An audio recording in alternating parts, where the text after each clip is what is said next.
자, 우리가 그 원자가 있고 그 원자가 외부 전자기파가 있어서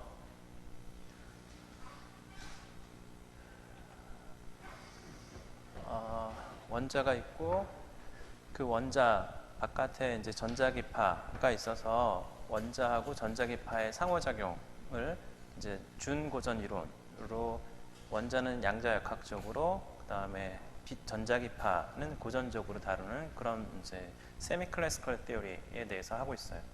그 중에서도 우리가 제인스 커밍스 모델이라고 부르는 그런 모델을 이제 생각할 건데 그 모델은 빛은 단일 모드에서 단일 모드니까 웨이브 벡터와 폴라라이제이션이 결정되어 있는 주어진 그러한 모드에 대해서 얘기하는 거고 그러면 앵귤러 그거의 이제 진동수 프리퀀시는 결정되어 있겠죠.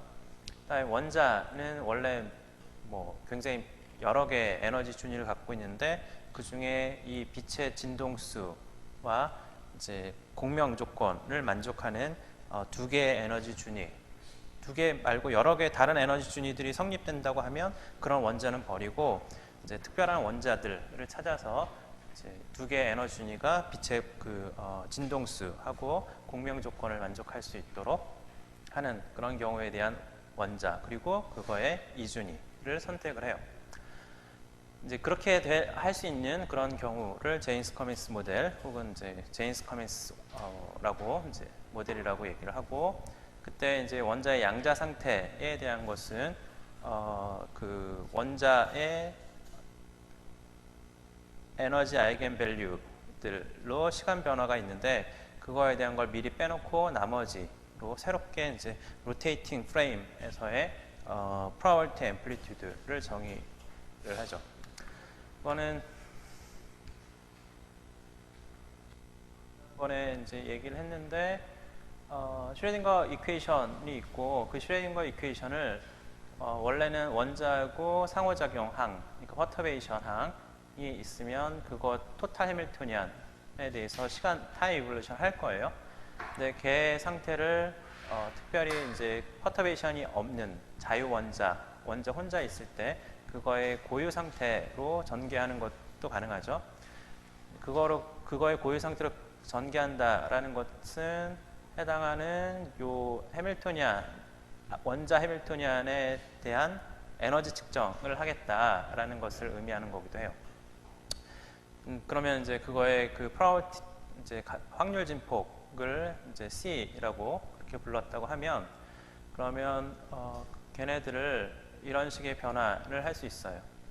CT에다가 뭐를 곱하고 그거로 똑같은 수로 나눠지면 똑같으니까 원래 거대로 되죠. 근데 이때 나눠주고 곱해주고 할 때 그때는 이제 토탈 해밀토니안이 아니라 이제 그 프리 해밀토니안의 아이겐 밸류들에 의한 시간 변화를 각각 곱해주고 나눠주고 그렇게 한 다음에 이제 요 부분을 A라고 정의를 합시다. 새로운 확률 진폭을 이제 정의를 하는 거예요. 여기는 시간에 대한 변화량을 이렇게 놔두고. 그래서 만약에 해밀토니안이 그 H'이 0이라면 퍼터베이션이 없이 토탈 해밀토니안이 자유 원자의 해밀토니안이라고 한다면 시간 변화가 이렇게 된다는 걸 알아요. 그러니까 요거하고 비교해서 H'이 빵이라면 요 A가 A0 상수가 이제 항상 될 거예요. 그에 비해서 H'이 0이 아니면 더 이상 아니라 시간에 따라 바뀌는 항이 되겠죠. 그렇지만 이제 그 원자의 해밀토니안과 H'의 해밀토니안이 있을 때 상호작용 해밀토니안 퍼터베이션이 있을 때 둘 중에 H'이 원래 자유 원자의 해밀토니안보다 충분히 작다고 한다면 아이겐 밸류도 충분히 작을 거예요.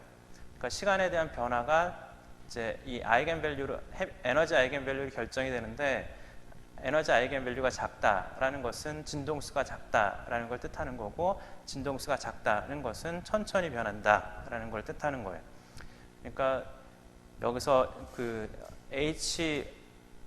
그러니까 자유 원자의 에너지 아이겐 밸류가 큰 값이고 그다음에 H'의 에너지 아이겐 밸류는 작은 값, 0이 아니라 하더라도 작은 값을 가정하는 거라서 그래서 여기서는 빠른 진동수와 여기서 그러니까 여기는 느린 진동수, 여기는 빠른 진동수 이렇게 될 거예요. 그래서 빠른 진동수는 빼고 느린 진동수로 이제 보겠다. 이거는 이제 비유적으로 팽이에 대해서 비유를 들어서 얘기를 했죠. 팽이가 있으면 그 팽이가 이제 회전을 하면서 프리세션도 하는데 돌아가는 건 빨리 돌고 프리세션은 천천히 프리세션을 할 거예요. 그러면 우리가 팽이를 따라가는 프레임에서 보면 그러면 빨리 도는 그런 부분은 생략되고, 그러니까 그런 부분은 이제 우리가 상쇄되고 이제 천천히 도는 프리세션 파트만 보이게 될 거예요. 그 프리세션에 해당하는 파트가 천천히 도는 그거를 이제 A로 이제 보게 되는 거예요.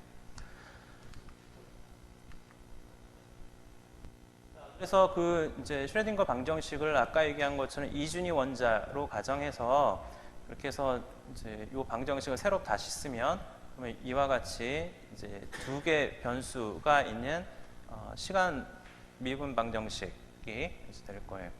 그리고 H12'이라는 것은 H' 상호작용 해밀토니안 혹은 퍼터베이션 해밀토니안이 H0 그러니까 자유 원자의 해밀토니안의 아이겐 스테이트들인 psi 알파, psi 베타로 이제 내적을 취한 평균을 취한 그런 값이 되고요.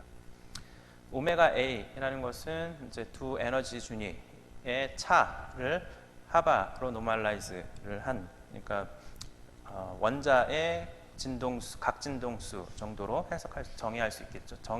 해석할 수 있을 거예요. 자, 요 이제 슈레딩거 방정식을 푸는데 그거를 위한 이제 원자의 초기 조건은 여러 가지가 있을 수 있어요.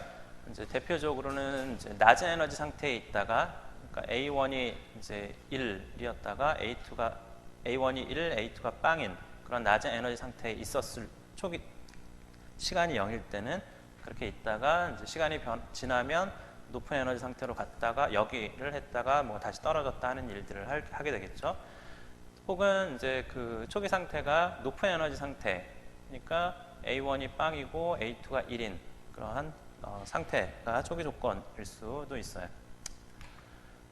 상호작용에 대한 항을 이제 지난 시간에 또 얘기한 것처럼 이렇게 쓸 수 있고 여기서 중요한 것은 벡터 포텐셜이 이제 고전 전자기파를 기술하는 양인데 고전 벡터 포텐셜이니까 얘는 다 스칼라로 스칼라 혹은 스칼라 벡터 그러니까 벡터 오퍼레이터 벡터가 아니라는 의미에서 스칼라 벡터라고 이제 전부 다 기술이 돼요. 그래서 여기에 있는 항들을 이제 여기다 넣어서 쓰게 되면 H'은 크게 두 가지 항으로 나눠 쓸 수 있다라는 거고 그걸 특별히 시간에 대한 것만 주목해서 보면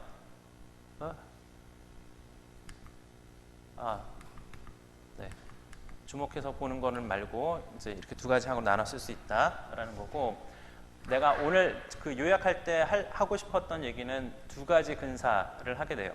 그러니까 우리가 두 가지 근사를 할 텐데 그 중에 하나가 장파장 근사 혹은 장파장 극한이라고 부르는 그러한 이제 근사가 하나 있고 이거는 전자기파가 있는데 전자기파의 파장이 원자의 크기보다 무지무지 긴 그런 상황에 대한 걸 고려한 거예요.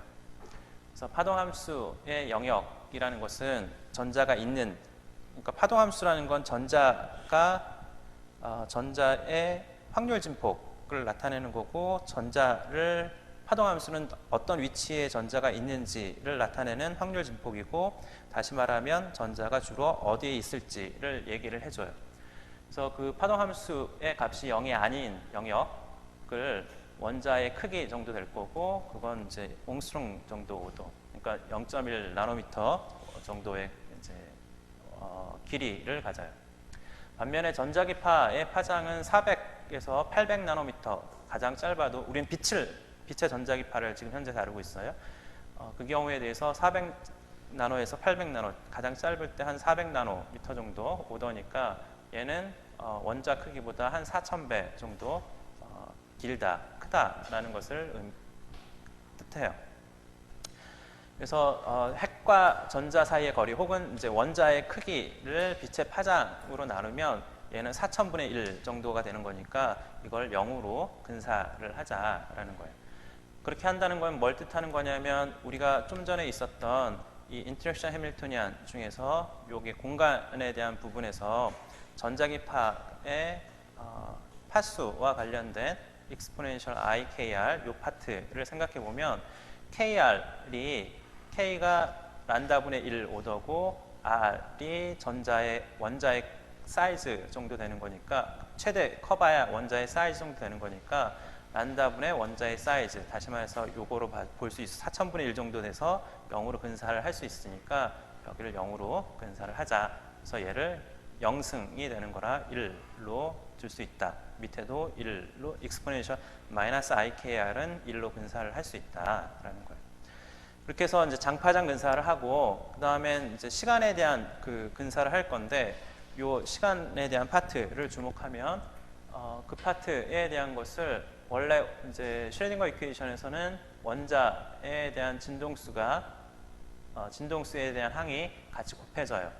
그래서 H'에다가 exponential 마이너스 I 오메가 AT를 같이 곱해놓고 보면 그럼 여기에 첫 번째 항 exponential 마이너스 I 오메가 T를 뺀 나머지를 전부 다 시간에 그런 애를 삼각형 텀이라고 그렇게 부르고 여기 밑에 exponential I 오메가 T 이 시간에 대한 항 빼고 나머지를 스퀘어 사각형 항 사각형 텀이라고 부르면 이런 형태로 돼요.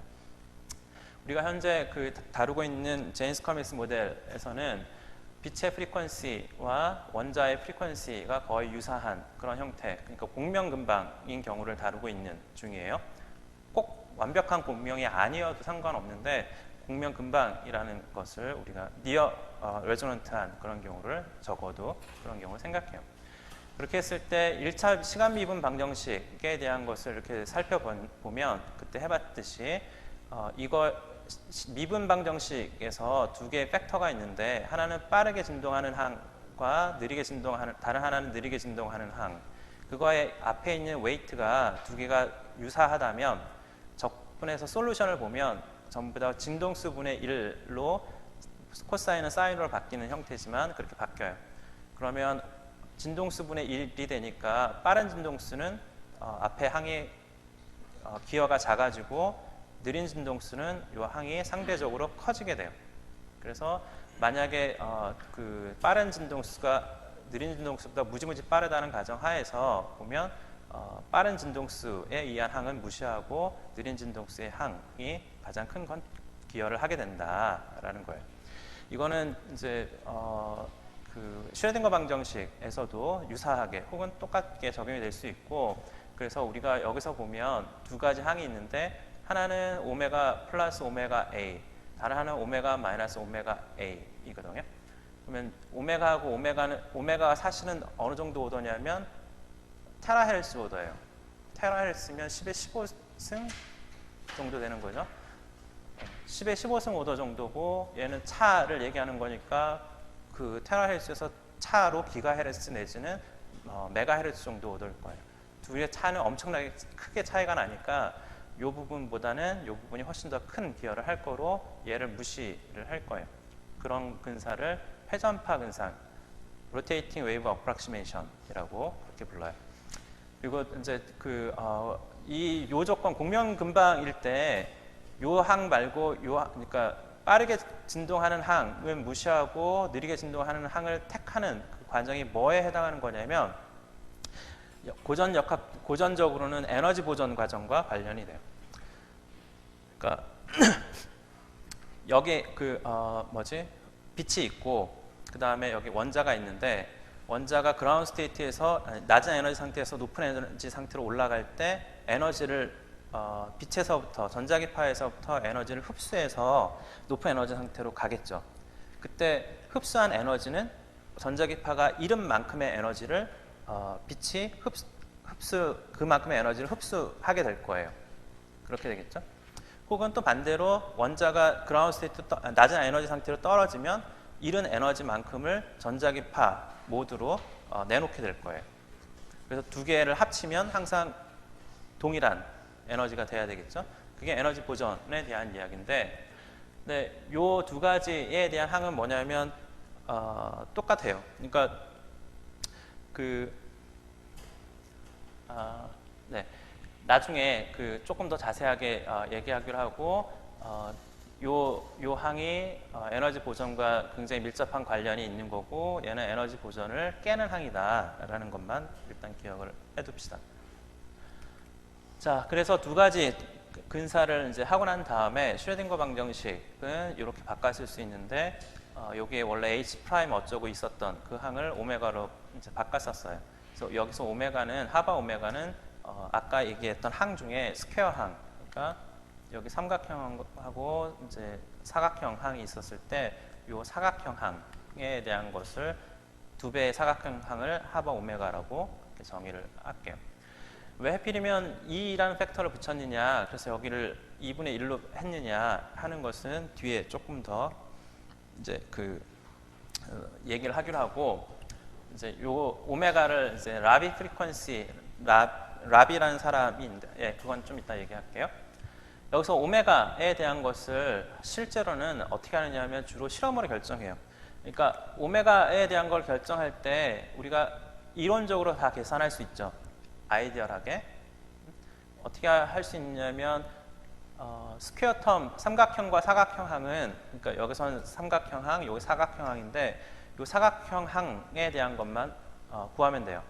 구할 때 보면 여기 익스포넨셜 시간에 대한 항은 빼고 나머지가 이제 사각형 항인데 n분의 2 알죠? 2 입실론 v 오메가분의 하바 v 안다고 치고, v는 사실은 알지 못해요. 그렇지만 안다고 치고, 프랙티컬하게 알기가 굉장히 어려워요.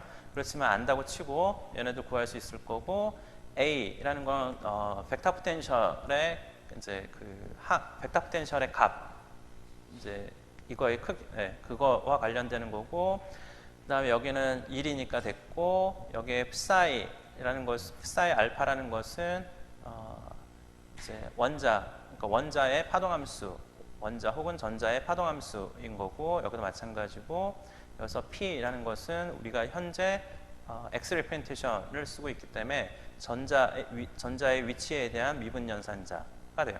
그래서 요거를 우리가 뭘 알면 이제 다 되느냐 하면 다른 건 다 상수고, 볼륨 알아야 되고, 그다음 벡터 포텐셜의 크기 알아야 되고, 우리 벡터 포텐셜의 크기는 우리가 외부에서 전자기파를 걸어주는 거기 때문에 그래서 알 수 있다고 이제 얼마인지 생각할 수 있고, 다른 건 다 됐고, 원자의 파동함수, 원자가 있으면 원자 혹은 전자의 파동함수를 알면 그럼 이건 계산해낼 수 있어요. 오케이? 그렇지만 실제로는 이걸 일일이 계산하고 있지 않고 실험으로 이 오메가를, 그러니까 요 스퀘어를 실험적으로 주로 결정을 해요. 자, 그래서 제임스 커믹스 모델이 우리의 스타트 포인트고, 이론의 스타트 포인트고, 요 이제 이 제임스 커믹스 모델에서는 오메가라는 것이 프리 파라미터로 결정해야 될 파라미터예요. 그래서 그거는 실험으로 결정을 한다라고 그렇게 보면 돼요. 질문 있어요? 그래서 우리가 앞에 막 이런 계산 같은 걸 마치 하는 것처럼 그렇게 하긴 했지만 실제로는 계산하지 않는다. 원자의 파동함수를 어떻게 하느냐 물어볼 필요가 없는 게 실제로 계산을 안 하니까. 하지만 양자 이론이 맞다면 이런 식의 과정을 거쳐야 되는 거고, 실제로는 그것을 양자 이론이 옳다는 가정하에서 이런 이제 제임스 커믹스에 대한 슈레딩거 이퀘이션을 얻을 수 있고, 그 중에 이 커플링 컨스턴트 혹은 이 스퀘어 항에 대한 것은 실험적으로 결정을 할 거다라는 거예요. 자, 질문 있어요? 오메가 A도 실험적으로 결정을 해요. 자, 그러면 우리가 일단 좀 전에서 여기 상황에서 완전 공명, 다시 말하면 빛의 진동수하고 원자의 진동수가 같은 그런 경우를 가정을 할게요. 그거를 완전 공명이라고 이제 할 수 있을 거예요. 혹은 그냥 레조넌트 컨디션을 만족한다라고 할 수 있을 거예요. 그러면 그 중에서 그 빛의 진동수하고 원자 진동수의 차를 델타라고 부를게요. 이 델타는 소위 디튜닝이라고 불러요. 영어로는 디튜닝이라고 부르는데, 그러니까 델타가 0이면 두 개가 완전히 공명 조건을 만족하는 거고, 우리가 소위 뭐 조율한다고 그럴 피아노 같은 거 조율한다고 하잖아요. 악기 같은 거 조율할 때 그 조율이 잘 됐다라는 걸 뜻하는 거예요. 근데 그에 비해서 이제 델타가 0보다 커지면 그러면 조율이 잘 안 된 거고, 그래서 그걸 비조율도 뭐 이렇게 우리나라 말로는 할 수 있지 않을까? 공식적인 명칭이 아니에요. 그걸 이제 영어로는 그냥 영어는 학술적인 명칭이에요. 디튜닝이라고 그렇게 불러요. 우리나라 말로는 뭐라고 부르는지를 찾을 수가 몰라요. 그래서 내가 임의로 비조율도 뭐 이런 정도로 쓸 수 있지 않을까 생각을 했어요. 하여튼 근데 완전 공명으로 이제 디튜닝이 0인 그런 경우에 대해서 슈레딩거 이퀘이션은 단순하게 이렇게 돼요. 그렇죠? 자, 이거에 대한 방정식을 푸는 것은 무지무지 간단하죠. 그러니까 어떻게 하면 되냐면 위에 있는 방정식을 시간에 대해서 한 번 더 미분을 해요. 그러면 A1을 시간에 대해서 2번 미분한 거고, 여기서는 A2를 시간에 대해서 한 번 미분한 거가 될 거예요. 그러면 A2에 대해서 한 번 미분한 게 요거니까 요 A2에 대해서 한 번 미분한 거 대신 얘를 갖다 집어넣어요. 그러면 A1에 대해서 시간 2번 미분하니까 A1 그 자체가 나오고 앞에 상수 팩터가 나와요. 하모닉 오실레이터죠. 그래서 하모닉 오실레이터에 대한 그 미분 방정식이라는 것을 금방 알 수 있고, 그거에 대한 해를 금방 찾을 수 있어요. A2에 대한 것도 똑같아요. 요 밑에서 A2에 대한 시간 미분 한 번이 있는데 여기다 시간 미분 한 번 더 해요. 여기다 시간 미분 한 번 된 거니까 요 시간 미분 한 번 된 거를 대체하면 A2에 대해서 시간 미분을 2번 한 거가 A2 자체가 나와요. 상수 곱하기 A2가 나와요. 이것도 마찬가지로 그 하모닉 오실레이터의 미분 방정식과 똑같아요. 그렇게 해서 이제 해당하는 일반적인 해를 구하고 이제 초기 조건을 넣어주면 그러면 해가 이런 식으로 이제 나오게 되는데, 한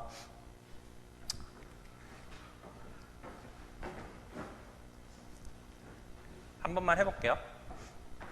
쉬운 건 내가 하고 어려운 건 여러분이 하고.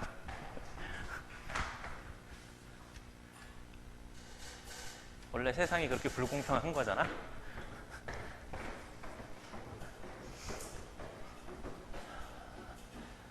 자, A1에 대한 시간 미분은 I 2분의 오메가. 주의할 건 오메가가 일반적으로 컴플렉스 넘버예요.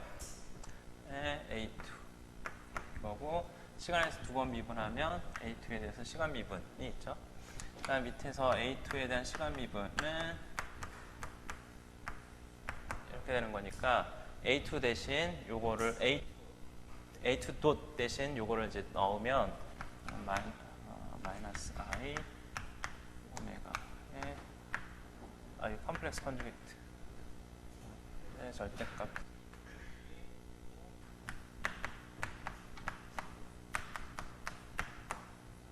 이렇게 되죠.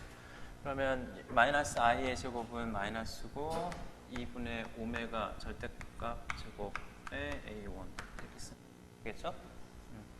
자, 그래서 a1 더블 돗은 마이너스 오메가 제곱의 a1 이런 꼴이에요. 하모닉 오실레이터잖아요. 그러니까 a1에 대한 솔루션은 a 코사인 오메가 t 플러스 e 사인 이런 형태겠죠. 그리고 이제 초기 조건을 이제 여기다 넣어주면 될 거예요. 초기 조건은 애초에 그 시작이 그라운드 스테이트에 있었다고 시작을 합시다. A1에 대한 확률이 1이었다고, A2의 확률은 빵이었다고. 그러니까 A2가 아니라 그 두 번째 준위, 그러니까 여기상 높은 에너지 준위에 있을 확률은 빵이었고 낮은 에너지 준위에 있을 확률은 1이었다고 그렇게 합시다. 그러면 A1이 크기가 1이어야 되고 A2 시간이 0일 때,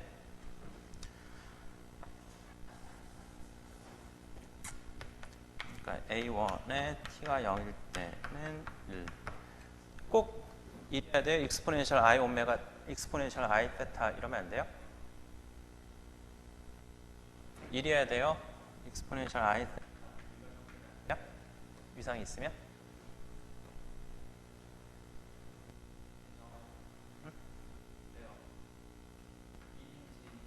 세타인지 알 게 뭐야? 그건 몰라요. 자, 아비트리니스가 있고 하지만 일관성을 유지해야 돼요. 처음에 익스포넨셜 아이덴티라고 썼으면 계속 그걸 써야 돼. 자, 그 다음에 이제 여기서 초기 조건이 이걸 만족하려면 t가 0일 때 n 빵인가 b는 뭐 어떤 값이든 상관없고 여기서는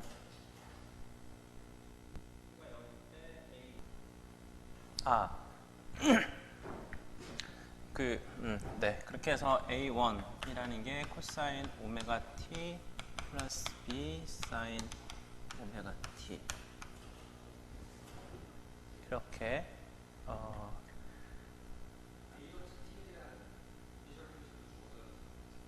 A 도 t? A1t? 시간 미분에 대한 이니셜 컨디션은 없는데요? 어디? 여기?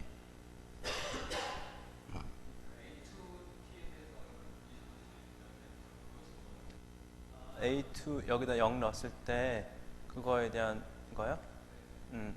네. 그러면 되겠네요. 그죠? 자, 그래서 결과적으로 A2T는 빵이니까 여기 빵. 그래서 한 것이 T가 0일 때는 빵 해야 되겠죠? 그거에 대한 것은 요 B 항이 빵임을 의미하는 거예요. 그래서 빵. 자, 그래서 얘는 이제 오메가가 어떻게 썼냐면 이거니까 2분의 오메가의 절대값 제곱 T. A2에 대한 것을 마찬가지로 비슷하게 이제 바운드 컨디션 그러면 이제 이런 형태의 솔루션을 얻게 돼요. 자, 여기까지 괜찮죠? 자, 그러면 요거 해에 대한 것을 이제 시간에 따라 어떻게 되는지 보면 확률을 이제 우리가 확률을 생각하는 거니까 A1의 그런 낮은 에너지 상태에 있을 확률은 A1 절대값 제곱, 높은 에너지 상태에 있을 확률은 A2 절대값 제곱. 그 각각 그 확률들을 시간에 따라 이제 그리면 당연하게 이렇게 빨간색은 낮은 에너지 상태에 있을 확률이고 파란색은 높은 에너지 상태에 있을 확률이에요. 그래서 얘네들 확률이 두 개 더하면 물론 당연히 1일 거고, 그래서 이제 걔네들이 오실레이션을 하는 걸 볼 수 있어요. 지금 뭘 얘기한 거냐면 원자가 있어요. 원자가 이준위가 있거든요. 걔하고 진동수가 같은 애를 전자기파를 쏴주면 그러면 얘가 어떻게 한다고? 올라갔다가 떨어졌다가 올라갔다 떨어졌다, 오르락내리락 오르락내리락 한다는 거예요. 그래서 뭐가 아니라고 얘기하는 거냐면 전자기파를 쏴줬을 때 얘가 익사이 스테이트에 있던 애가 그라운드 스테이트로 떨어지면서 오실레이션 한다는 거예요. 보통 흔히 원자에서 이제 스폰테니어스 에미션이 아니라 스티뮬레이트 에미션과 스티뮬레이트 옵섭션이라는 과정이 이렇게 일어난다라는 걸 얘기하는 거예요. 자, 그러면 여기서 요 진동수, 그러니까 확률의 진동수는 얼마일까요? 확률의 진동수는 요만큼일 거 아니에요.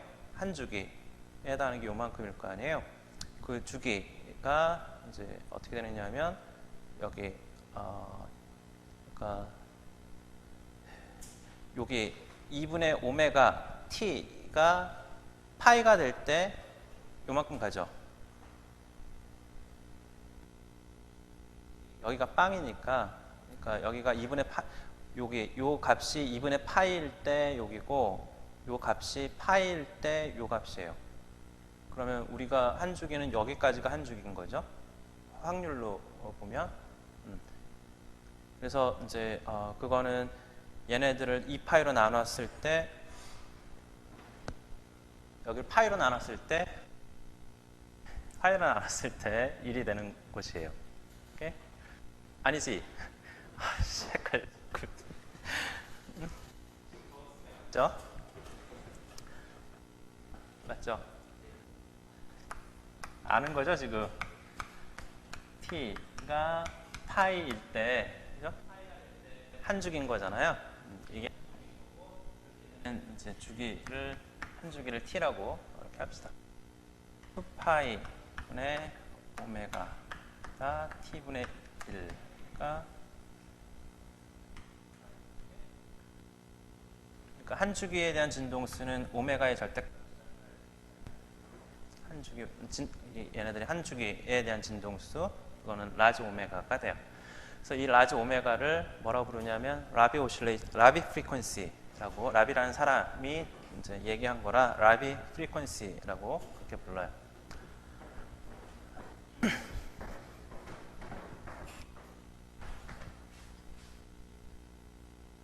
그래서 내가 왜 아까 이상하게 여기서 하바 이제 여기서 그냥 오메가라고 정의하지 않고 2분의 오메가라고 정의했느냐?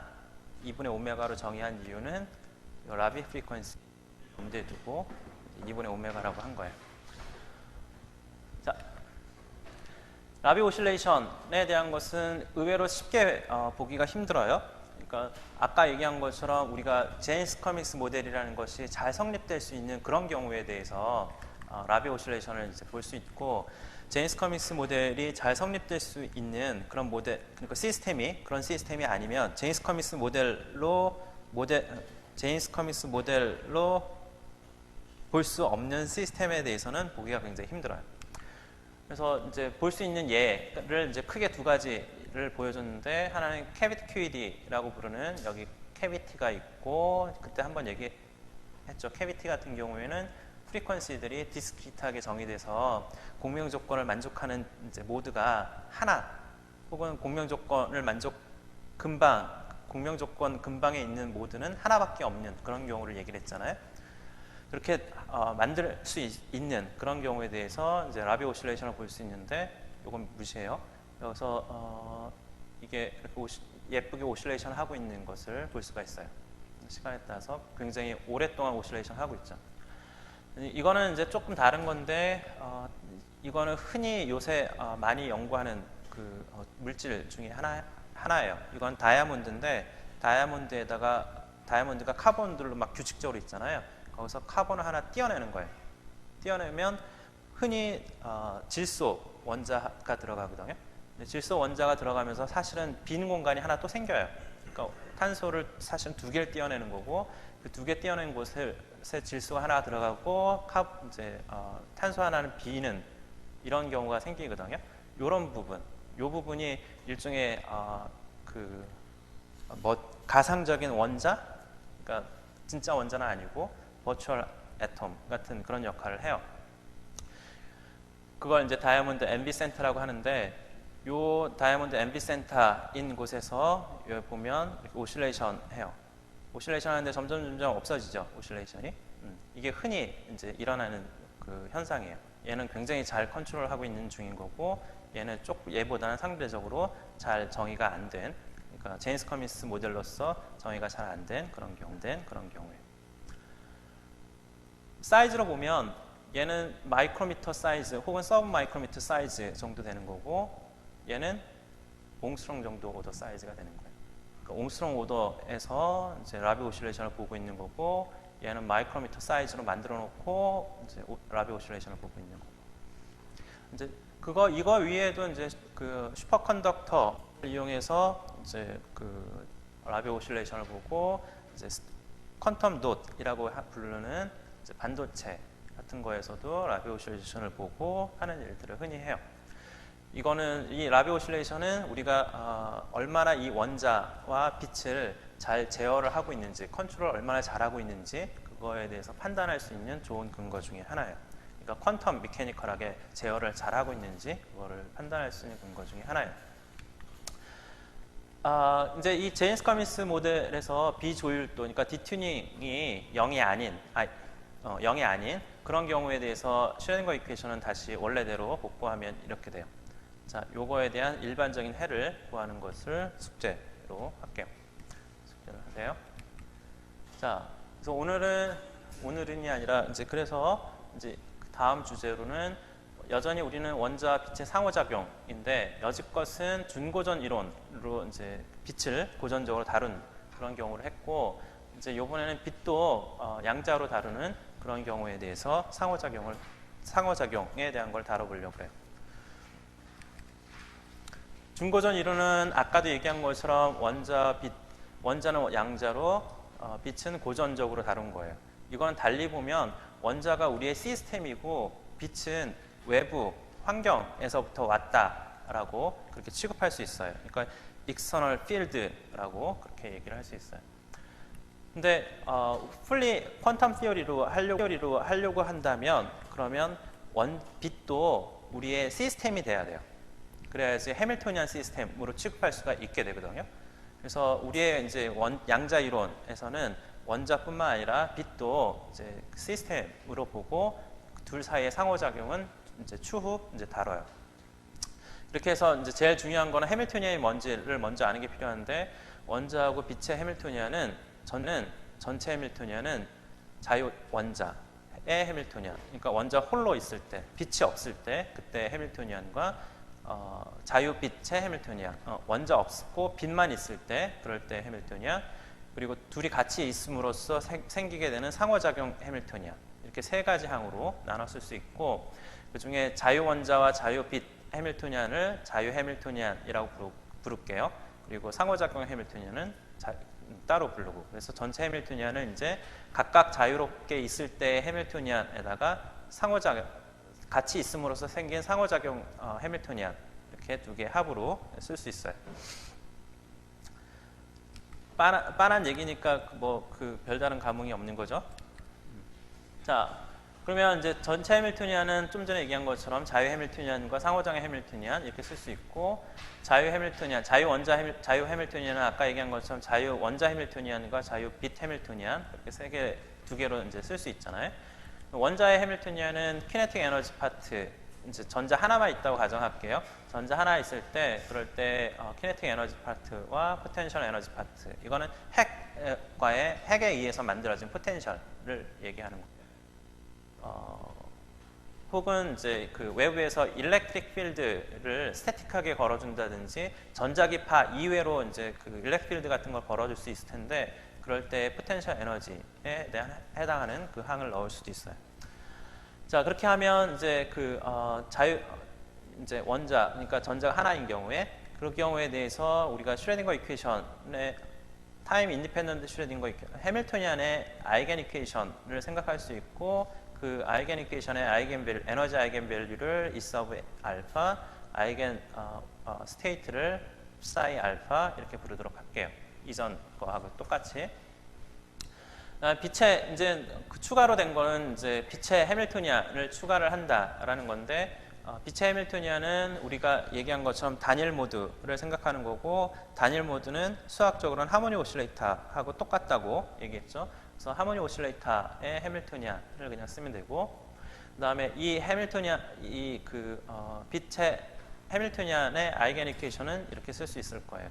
그래서 이제 해밀토니안의 아이겐 스테이트를 넘버 스테이트, 포톤의 개수 가지고 이제 그 인덱싱을 한 그 포톤 넘버 스테이트, 팍 스테이트가 있고, 그 팍 스테이트가 아이겐 스테이트고 에너지 아이겐 밸류는 이와 같은 스칼라량이 에너지 아이겐 밸류가 돼요.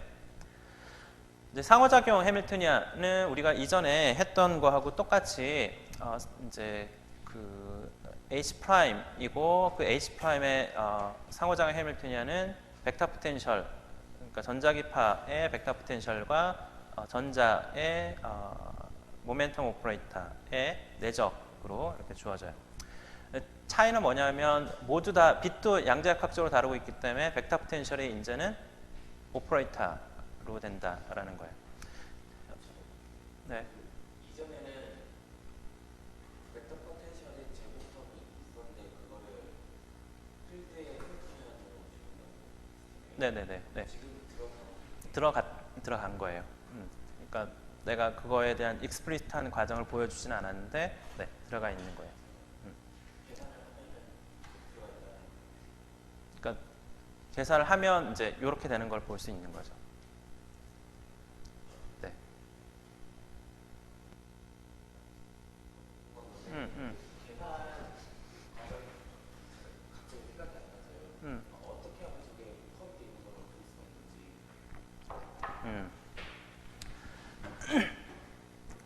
여기 그 원래 A 프라임 A의 제곱이 있었잖아요.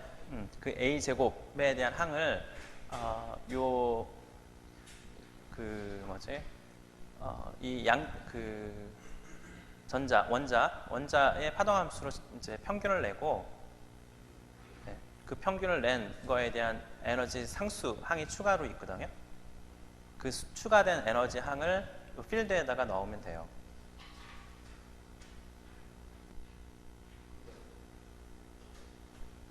해밀토니안이 그냥 빛에 있을 때도 해밀토니안 적용되잖아요. 꼴은 똑같은 거죠. 꼴만 같은 거지. 꼴만 같은 거고, 이제 사실은 약간 모디파이가 된 거예요.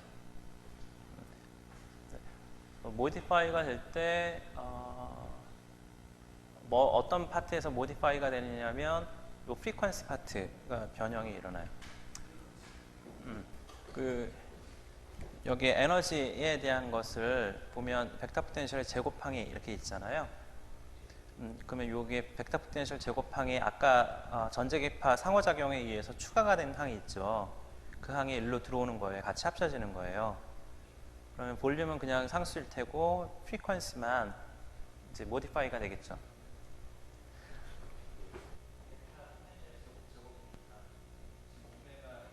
제곱이 있고 여기에 플러스 추가로 알파의 A 제곱 이렇게 되는 거니까, 그러니까 오메가하고 알파가 더해질 거 아니에요.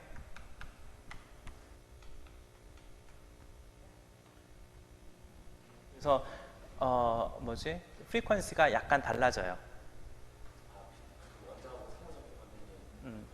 빛의 프리퀀시가 약간 변형이 되는 거죠. 이제 그런 거를 이제 램 시프트라고 그러는데, 네. 그렇지만 그거는 애초부터 빛의 프리퀀시가 그거였는지 아니면 약간 모디파이 됐는지 그런 것들은 확인하는 게, 실험적으로 확인하는 건 굉장히 어려운 것 중에 하나예요. 모디피케이션이 굉장히 작기도 하고, 그리고 아주 특별하게 일부러 이제 요 그 추가되는 항이 굉장히 크도록 그런 상황을 만들어야지 그 이제 모디피케이션 되는 거를 확인할 수가 있거든요. 여기서는 실제로는 요 항이 굉장히 작아서 진동수가 변화가 거의 없었다라고 봐도 돼요.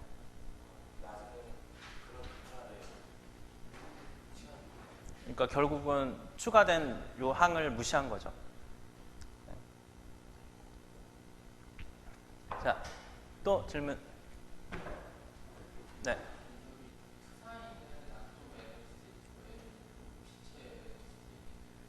네.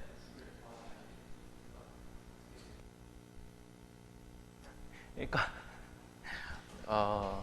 그렇구나. 뒤에 바로 나와요. 다른 질문은? 네. 자, 그래서 이제 상호작용 항에 이제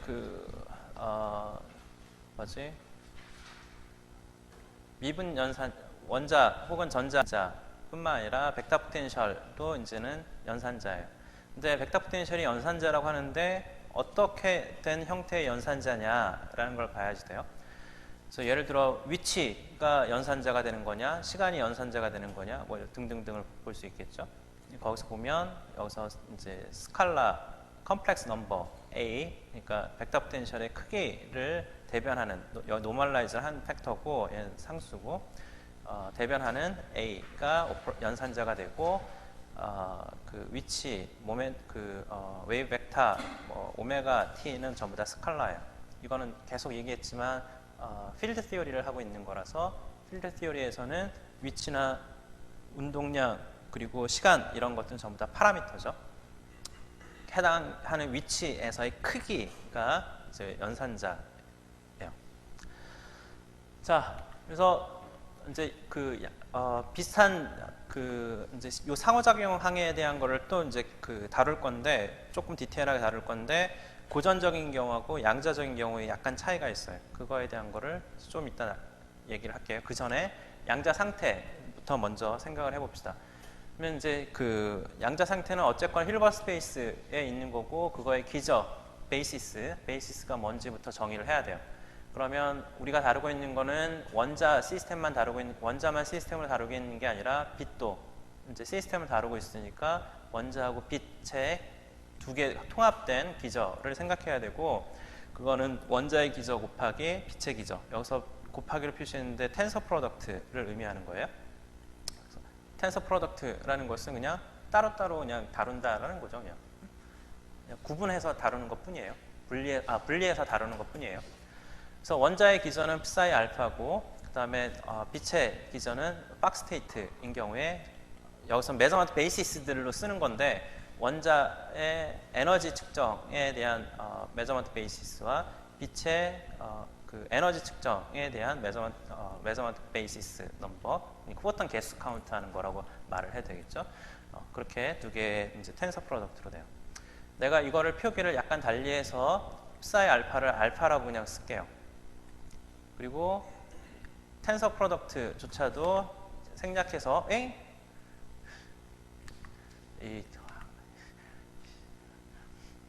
해서 얘네들을 그 알파 텐서 프로덕트 n 대신 알파 콤마 n 이렇게 쓸게요.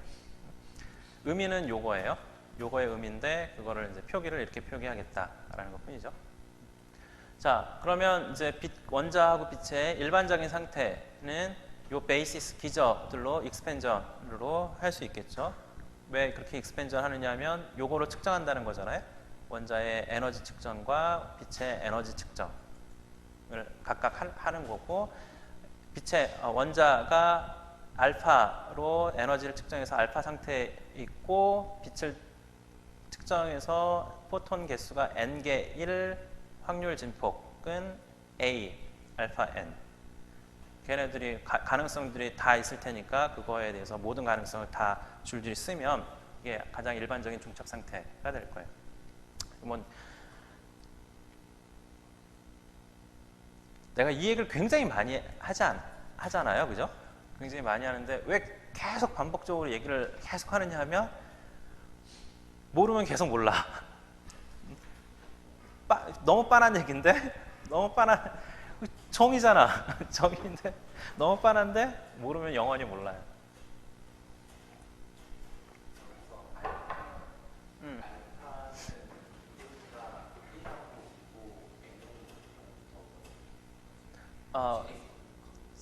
그렇죠. 네. 제임스 커미스 모델에서는. 자, 됐죠? 초기 상태는 그 시간이 0일 때 알파는 낮은 에너지, 그러니까 원자는 낮은 에너지 상태에 있고 포톤은 n 개의 포톤을 갖고 있는 상태라고 할게요. 전자기파는 빛은. 자, 그러면 상호작용이 진행이 되잖아요. 상호작용이 진행이 되면 원자하고 빛 모두 간에 이제 모두를 대상으로 잡아야 돼요. 그러니까 조금 전에는 우리가 두리뭉실하게 빛의 에너지, 뭐 아니면 전자기파, 뭐 이렇게 두리뭉실하게 얘기했잖아요. 근데 이제부터는 대상을 모두라고 할 거예요. 내가 왜 특별히 모두라고 하느냐면, 그렇지 않으면 나중에 이제 헷갈리게 될 거야. 왜 헷갈리게 되는지는 몰라도 돼요. 안 헷갈리면 되니까. 하여튼 이제 중요한 거는 대상이 원자고, 그 다음에 빛의 경우에는 빛의 모두예요. 여기서 단일 모드니까 그 단일 모드 하나만 있는 거죠. 여기서 n이라는 것은 해당하는 모드가 n번째 익사이 스테이트에 있다는 걸 뜻하는 거죠. 그죠? 다른 말로는 포톤의 개수가 n개라고 말을 할 수 있지만, 실제로는 지금 모드의 n번째 익사이 스테이트라고 말할 수 있어요. 그게 옳은 표현일 수도 있어요. 포톤이 n개라고 얘기하는 게 미스리딩 할 수도 있어요.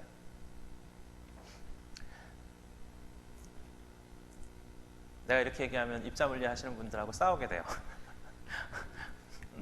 자, 하여튼 난 아무리 생각해도 이게 그 지금 해당하는 모드의 n번째 익사이 스테이트라고 하는 것이 그것이 혼란을 피할 수 있는 가장 좋은 용어라고 생각을 해요. 포톤이 n개 있다 그러면 포톤 한 개마다 왜 이 얘기를 하는 거냐면, 재밌어요. 이게 포톤이라고 하잖아요. 포톤이 n개 이렇게. 그러면 포톤이 한 개도 얘기할 수 있는 거잖아. 그럼 포톤 한 개. 그러면 이제 질문이 뭐가 되느냐면 포톤을 이제 입자처럼 생각을 하는 거예요. 여기서도 막 파티클 피직스 하는 사람이 입자라고 부르잖아요. 근데 이 입자라는 것은 사실은 말은 부르기는 입자라고 부르지만 의미는 완전히 다르게 다른 보통 우리가 알고 있는 입자 고전역학에서 사용하는 입자의 개념으로 부르고 있는 입자라고 부르고 있으니까 고전역학에서 사용했던 입자의 개념과 혼동 쉬워요. 특히 학생들은. 근데 혼동을 한다고 칩시다. 하게 돼요. 심지어 대학원생이 돼도 해. 나도 그랬으니까. 하여튼 그러면 이제 이 입자 한 개가 있으면 입자 한 개를 마치 전자처럼 생각을 하게 될 거고 전자 같은 경우에 위치, 운동량에 대한 거를 얘기할 수 있는 것처럼 이 포톤의 위치와 운동량을 얘기할 수 있는 것처럼 생각할 거예요. 그러면 포톤 한 개의 양자역학을 생각하기 시작해요. 볼 수 있잖아요. 포톤 한 개의 양자역학을 생각하면 그거는 원래 양자 장론에서 그 생각했던 거하고 완전히 다른 개념이에요. 자, 그 포톤의 위치가 측정할 수 있을까요? 그러니까 포톤에 대한 거를 양자역학적으로 생각하는 거예요. 그러면 위치하고 운동량 뭐 이런 걸 측정할 수 있을 것 같잖아요. 그렇죠? 오케이? 괜찮아요? 전자의 위치와 운동량을 측정할 수 있는 것처럼 위치와 운동량을 측정할 수 있을 것 같아요. 포톤의 운동량은 얼마일까요?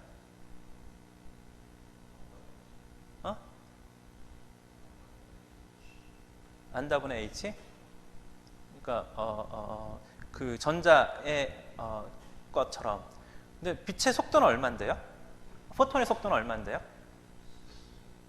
그럼 란다분의 h라는 운동량 가지고 속도를 관련 지으려면 어떻게 해야 돼요?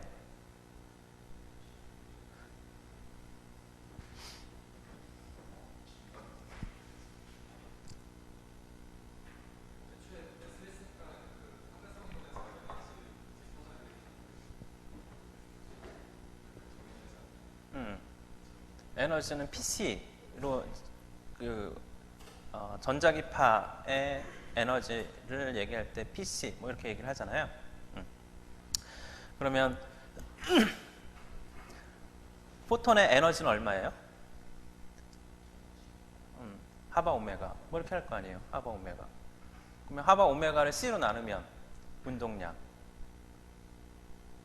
네? 괜찮아요? 자, 운동량이 정해졌어요. 운동량이 에너지가 정해져 있으니 운동량은 정해지겠죠? 그럼 위치는 어떻게 될까요?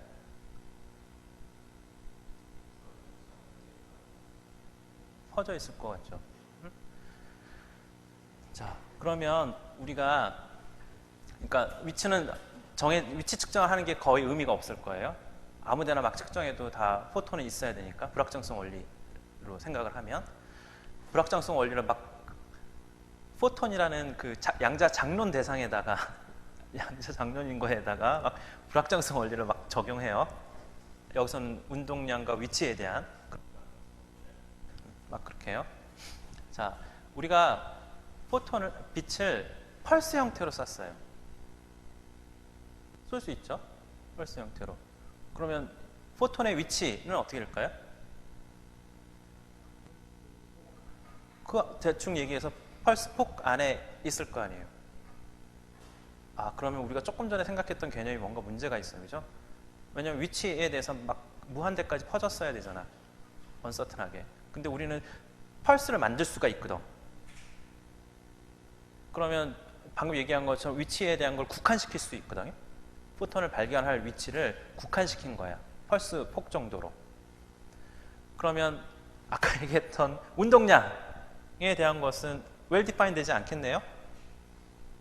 운동량에 대한 것도 디파인이 안 돼야 되는 거 아니에요? 맞아요? 그렇잖아요. 그러면 오케이. 운동량이 well defined 되지 않는다? C는 그 상수고 그러면 에너지가 well defined 되지 않는다는 뜻이죠. 그렇잖아. 얘기했던 거죠. 에너지가 웰 디파인이 안 돼요. 에너지가 웰 디파인 되지 않는다는 것은 진동수가 웰 디파인 되지 않는다는 얘기잖아요. 그죠? 진동수가 웰 디파인 되지 않겠지. 근데 이게 펄스의 개념이 그렇잖아. 펄스를 만들려면 여러 개의 진동수가 합쳐져야지 펄스가 만들어질 거 아니에요. 그러니까 말이 되는 것 같은데? 그지? 그래서 진동수가 웰 디파인 되지 않아. 그러면 포톤은 진동수가 웰 디파인 되지 않아도 돼요.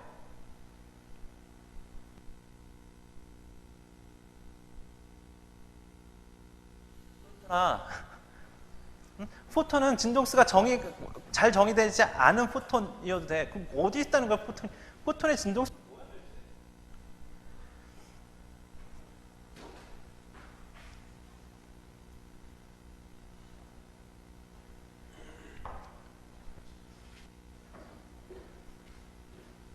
지금 내가 뭘 광분하는 건지를 이해하는 건가요?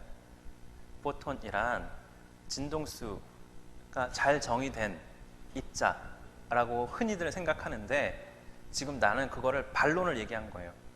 실제 실험에서는 펄스를 만들 수 있고 펄스가 만들어지면 싱글 포톤이라는 것은 진동수가 잘 정의될 수 없다. 그러니 포톤은 진동수가 잘 정의되지 않은 입자일 수 있다. 이런 식으로 얘기하고 있는 중이에요. 이게 다 어디서부터 출발한 거냐면 이런 논리가 어디서 출발한 거냐면 광자가 파티클이라고 보고 있기 때문에 이런 일이 생긴 거예요. 양자역학적인 대상이라고 보고 있기 때문에 이런 문제가 생긴 거예요. 처음부터 가정이 잘못된 거지. 원래 포톤의 개념은 양자장론에서 시작한 거잖아요. 양자장론에 있는 개념이었는데 그걸 마치 싱글 포톤이 있고 그 싱글 포톤을 마치 양자역학적인 대상처럼 생각하니까 지금까지 온 논리는 그걸 가정으로 쭉 온 거거든요. 패러하게 왔어. 사실은 전자에 대해서 얘기하는 거하고 똑같이 온 건데 다른 논리는 틀린 게 하나도 없어. 전자하고 똑같이 논리를 펼쳤으니까. 근데 결론은 이상한 결론으로 도달했잖아. 포톤은 진동수가 잘 정의되지 않아도 돼. 측정할 때마다 막 달라져.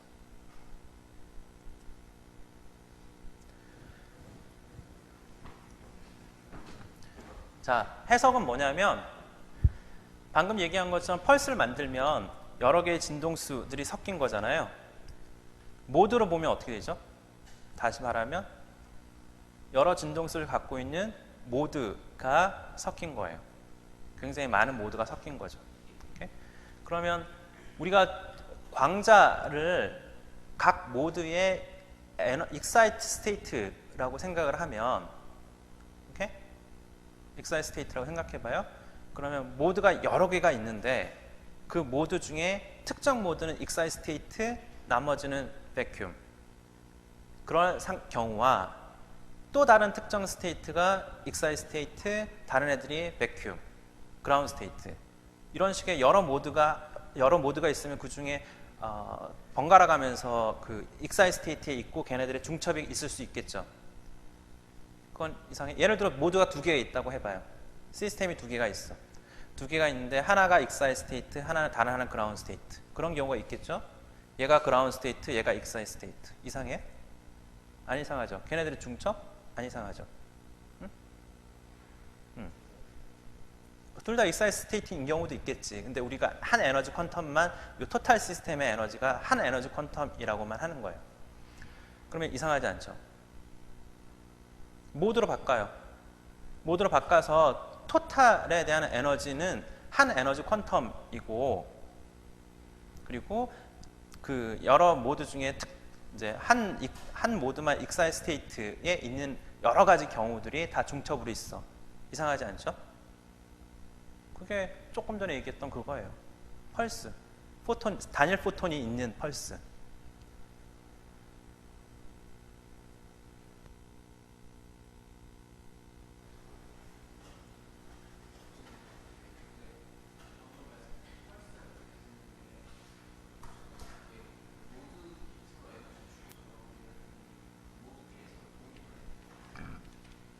내가 언제 중첩과 인터랙션은 다른 거잖아요.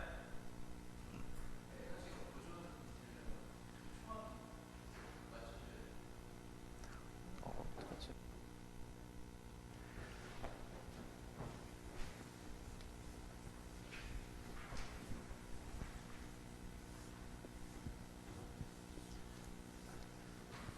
그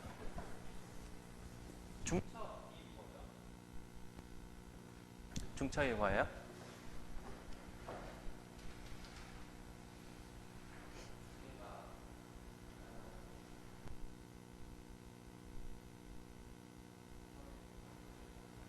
동전부터 해봅시다. 내가 이게 고전 동전이잖아요. 앞면과 뒷면이 있어요. 양자 동전이라고 할게요. 던졌어요. 그래서 적당한 그 중첩 상태에 있어. 무슨 뜻이 되는 거죠?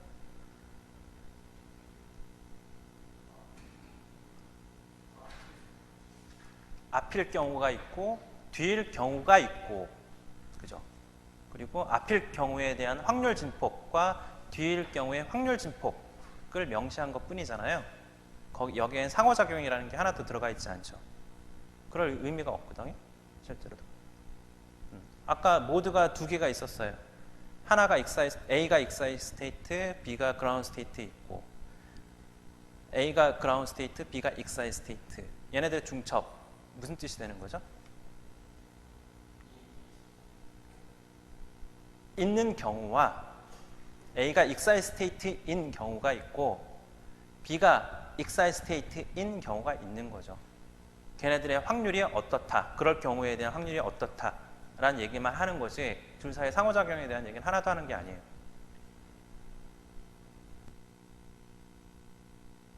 무슨 말하는지 알겠죠? 아까 모드에서 특정 모드가 있는데 그 A 모드가 익사이 스테이트, B 모드는 그라운드 스테이트, 또 다른 경우는 A 그라운드 스테이트, B가 익사이 스테이트. 걔네들의 중첩은 둘 사이에 왔다 갔다 하는 게 아니라고요. 처음에 준비를 할 때 A를 익사이트 2분의 1 확률로 A를 익사이트 시키고 A 모드를 2분의 1 확률로 B 모드를 익사이트 시키고 그럴 랜덤리스가 있다라는 거지. A가 익사이트 스테이트에 있다가 상호작용 해가지고 B로 가고 이런 게 아니라는 거예요. 되겠죠? 네. 네.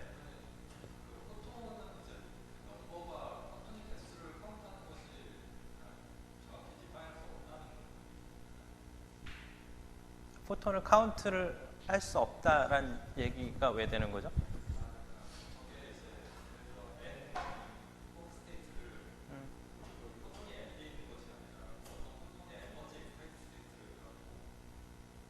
음.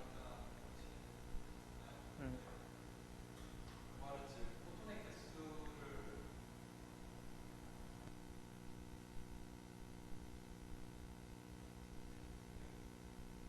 얼마나 높은 상태에 있느냐가 포톤의 개수를 카운트한 거하고 똑같은 거죠.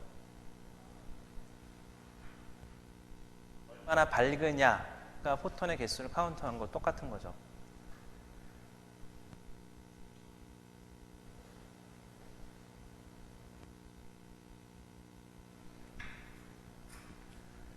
그러니까 내가 지금 뭘 계속 그 워닝을 하고 있는 거냐면 여러분들한테 내가 파티클, 포톤이라고 부르면서 그러면서 마치 이자들이 날아다니는 것 있냐 그런 식으로 말을 하는 거가 여러분들의 개념 형성에 호도되는 거라고요. 미스리딩 하는 거라고.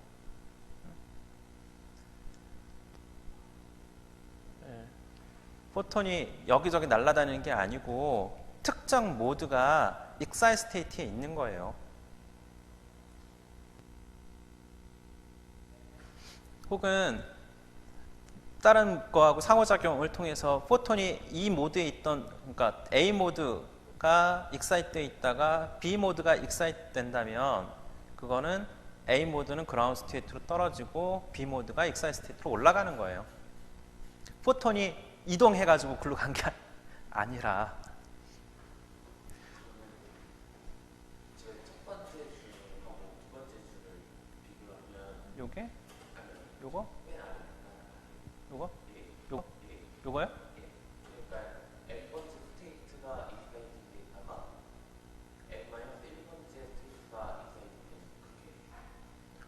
n번째 스테이트에 있다가 n-1번째 스테이트로 내려간 거죠. 네.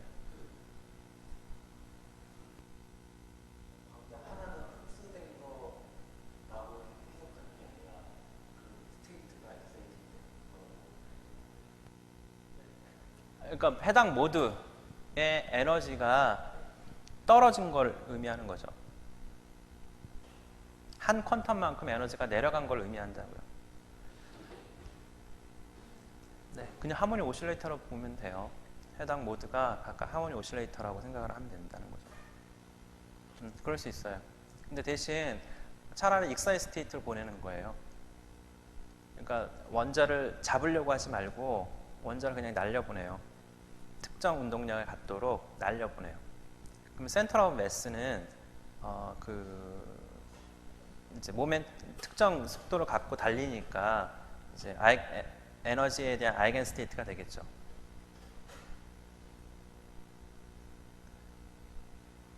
괜찮아요? 네. 그리고 내부적인 그 인터널 다이나믹스, 그러니까 전자의 모션 같은 경우 위치가 계속 바뀌긴 하잖아요. 그죠? 이제 속도는 일정할 거 아니야. 센터 오브 매스가 일정한 속도로 달리고 있지만 그걸 빼고는 일정하겠죠. 그죠? 대신 위치는 일정하게 계속 바뀌고. 그러면 우리가 그거를 따라가면서 보는 거예요. 할 수 있을 거 아니에요? 그럼 이건 정제해 있는 것처럼 보이겠지. 네. 근데 뭘 주의해야 되냐면 어쨌거나 얘는 레퍼런스 프레임에서 봤을 때는 날아다니는 거기 때문에 에너지 준위들은 해당하는 만큼 변화가 생겨요. 그거를 이제 도플러 이펙트가 생기는 거죠. 도플러 이펙트에 의해서 에너지 준위의 값들이 변하거든요. 그건 여전히 조심해야 돼요. 근데 아까 얘기한 uncertainty, 그러니까 그 원자의 에너지 레벨이 uncertain해져서 이제 지금 당장은 꽉 붙잡을 수 있다고 하면 이 전자의 에너지 준위들은 well defined 되는 거잖아요. 에너지에 대해서 uncertainty가 하나도 없는 그런 상태가 된 거죠. 근데 실제 시스템에서는 그럴 수가 없을 거 아니에요. 얘기한 것처럼. 예를 들어 잡아놓으려고 하지만 내가 인피니트 포텐셜로 잡았으면 모를까, 인피니트 폴스로 잡았으면 모를까, 그렇지 않으면 얘는 플럭추에이트 하게 될 거거든요. 그러면 적당한 에너지, 그 운동량에 대한 언서튼티도 있고 포지션에 대한 언서튼티도 생길 거예요. 마치 하모닉 포텐셜 안에 갇힌 애하고 똑같은 거니까. 그러면 에너지에 대한 언서튼티가 그러니까 전자의 에너지 준위에 대한 언서튼티가 생기겠죠. 그게 이제 질문인 거잖아요. 그럴 때 잡으려고 하지 말고 그냥 던지라고. 던지면 아까도 얘기한 것처럼 위치는 변할 거고 그 대신 운동량은 일정하겠죠. 근데 위치가 변한다고 하지만 원자 핵에서부터의 전자의 거리는 계속 유지가 될 거 아니에요. 그렇기 때문에 에너지 준위에 대한 거 well defined이 돼요. 그래서 에너지 준위에 대한 uncertainty는 없다고. 대신 도플러 이펙트에 의해서 시프트는 생기겠지. 시프트 된 채로 well defined 된 에너지 준위를 갖는 거예요.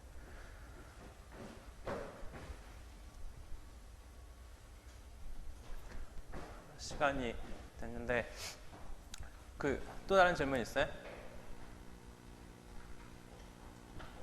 자, 없으면 상호작용부터 나중에 하도록 합시다. 다음 시간에 합시다. 네, 수고하셨어요. 네.